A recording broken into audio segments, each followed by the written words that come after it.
Hello বন্ধুরা, তোমাদের সবাইকে মনস্টার্স ব্লগে স্বাগত। কেমন আছো তোমরা সবাই? দেখতে পাচ্ছ ছাগল নিয়ে চলে এসেছি মাঠে, আর ভীষণ ঠান্ডা, তার মধ্যে একটু রোদ উঠেছে। তো মানা ছাগল নিয়ে টানাটুনি করছে, আমার নানাও এসেছে আজকে ছাগল নিয়ে আমাদের সঙ্গে বলতে গেলে। তো আমরা এখন এখানেই থাকবো, ছাগল চড়াবো বিকেল অবধি, কারণ ছাগলগুলোকে একা রেখে গেলে খুব একটা মুশকিল হয়ে যাবে, কারণ কুকুর কখন ধরে নিবে বলা যাবে না। তাই আমরা এখানেই আছি। মা ঘাস কাটতে গেছে, এই যে মানুষ আপেল খাচ্ছে।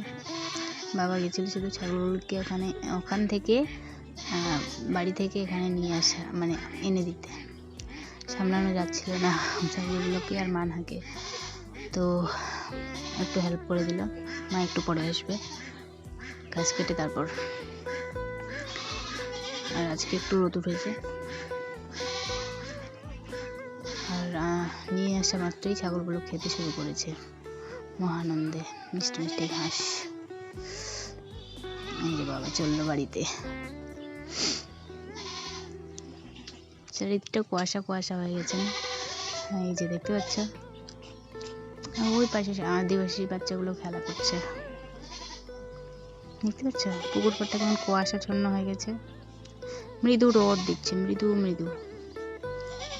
আর আমার সোনামণি আপেল খেয়ে ব্যস্ত,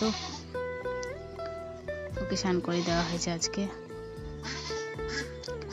তো তোমাদের দিকে কেমন ঠান্ডা পড়েছে অবশ্যই কমেন্টে জানাবে।